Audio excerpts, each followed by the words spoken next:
Oh, Hasan Piker comes to Canada and he has thoughts. I know. This is the Canadian news broadcast I did.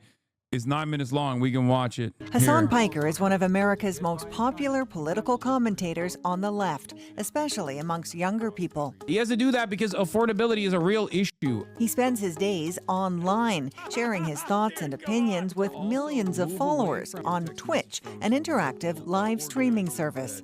Commentator, interviewer, and sometimes reporter.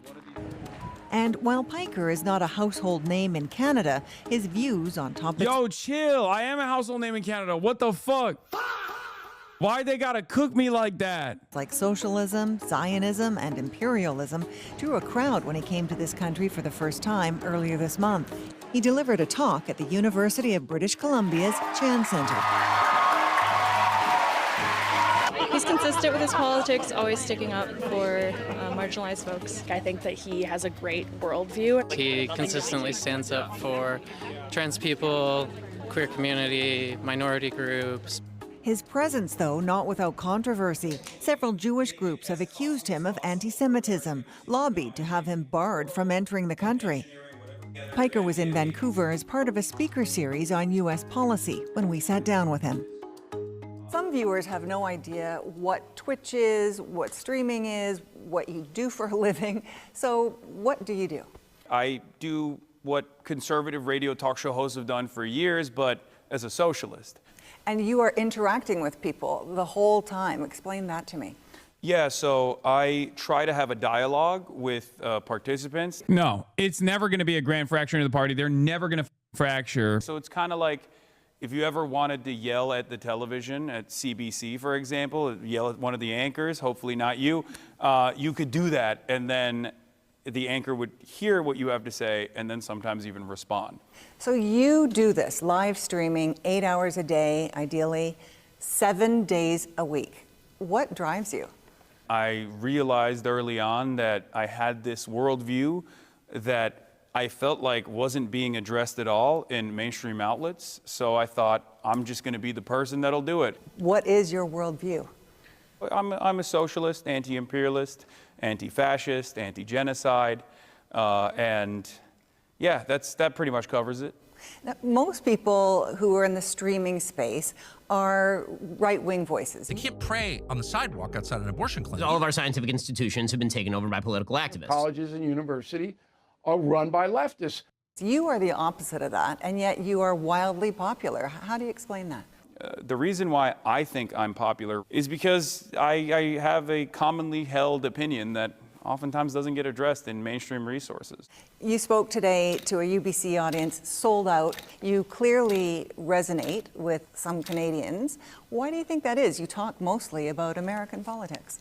I think everybody around the world, and especially people who in close proximity to the United States of America, like Canada, unfortunately, have to pay attention to American politics, because when we... The stool looks mad uncomfortable in the Y shop, bro. It was. Sneeze in America, the rest of the world catches a cold. You've been following, obviously, Canada-U.S. relations and how they seem to be headed south. Trump has introduced tariffs. He keeps talking about making Canada a 51st state. What do you make of that? It's not surprising. Trump is very vulgar, and he's very vulgar in his imperialist ambitions. I don't know if Donald Trump will stop. He has been a little bit more restrained, if that's the proper way to analyze it. This is before speech? No, it's after. In the aftermath of the Greenland debacle. But it almost feels like we just have to keep him distracted like a child. What do you think of some of the rumblings from Alberta talking about how they want to separate? I don't understand Albertan separatists at all. As someone who lives in America, you don't want to know what it looks like when you have no health care that's backed by the government at all. It's not great. It's interesting to see the same exact separatist movements being implemented in a Western country that's such a close ally to the United States of America, because this is what we have done for decades to Latin American countries, to countries in the Middle East, and now it almost feels like we're doing it haphazardly to one of our most loyal allies in the North. There seems to be a crackdown on free speech happening in America right now. We see student protests. We see what happened in Minneapolis. Jimmy Kimmel was taken off the air. Do you worry you could be next? Oh, absolutely. I'll be honest, for purely selfish reasons, after Charlie Kirk was assassinated and the Republicans were screaming bloody murder, looking to come after every single media figure, I thought that I would be first to go. You're a target because you say controversial things. You have a strong anti-Zionist stand. You've also been called anti-Semitic. In fact, the Center for Israel and Jewish Affairs wanted our government to block you from coming into this. Isn't that fucking nuts, dude? That the Israeli AIPAC was like, don't let this guy into the country. Like, that's crazy. How cucked is Canada that they got their own American, like their own Canadian version of AIPAC? Country. How do you feel about people saying you're anti-Semitic? I think it's a horrible smear, especially because I've spent my professional media career combating anti-Semitism as an avowed anti-Zionist. People have the capacity to see right from wrong, and people do have the capacity to understand exactly what's going on in Gaza, and that gives me a little bit more courage that I am no longer as alone as I once was. You also said after 9/11, America got what it deserved. Can you explain that? The thing that I was talking about there was, of course, about blowback. A concept that where there is a much academic consensus around. America's designs in the Middle East inevitably led to a very violent reaction that is totally unjustifiable as far as the victims of it. When you say things like this, they're obviously not premeditated. Do you regret saying them? It's far worse if I get something wrong on a factual basis than have a moment of weakness that is either misrepresented or is not received positively by the broadest subsects of American society. America, as you know, politically is very divided, and that polarization seems to be getting deeper and deeper. You have said you consider yourself to be a provocateur.